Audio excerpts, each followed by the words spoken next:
চড়চড়ে করে রোদ উঠেছে, তার মধ্যে এই যে যারা সোয়েটার পরে বেরিয়েছে আমি তাদেরকে কুর্নিশ জানাই, স্যালিউট। বসন্তে এসে গেছে গাইতে গাইতে আমরা বেরিয়েছি আজ এমনি হাঁটতে। হ্যালো মেঠলিক ময়ূরের একটি মিনি ব্লগে সবাইকে স্বাগত। ঘর সে নিকলতে হি কুছ দূর চলতে হি ভারতের পতাকা দেখে তাকে স্যালিউট মারতেই মালিক বলে উঠল তাই খুশিতে ভরপুর মালিক আমাকে খাইয়ে দিল একটি ডাবের জল। চড়চড়ে করে রোদ উঠেছে, তার মধ্যে এই যে যারা সোয়েটার পরে বেরিয়েছে আমি তাদেরকে কুর্নিশ জানাই, স্যালিউট। পুরো দাঁত কিরমির করে রোদ উঠেছে, আর আমাকে দেখো আমি জাস্ট একটা এরকম জামা পরে বেরিয়েছি, জ্যাকেট পরে। তুমি তো নিজেও সোয়েটার পরে বেরিয়েছো। গরমে রাশিয়ান সার্কাসের তাঁবু দেখে ছুটে গিয়ে দেখলাম সেখানে মনীষ মালহোত্রার ফিফথ হ্যান্ড কাপড় ঝুলছে।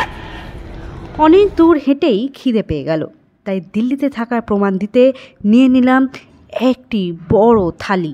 তার মধ্যে ছিল ছোলে, রাজমা, মোটা মোটা পরোটা, রায়তা, আর সঙ্গে অবশ্যই লস্যি। প্রথমে বাংলার খাবারের জুড়ি মেরা ভার এইসব দাবি করতে করতে মুখে এক গরজ দিয়েই আমার এক্সপ্রেশন বদলে গেল এবং আমায় শুনতে হলো আমি নাকি দল বদলু।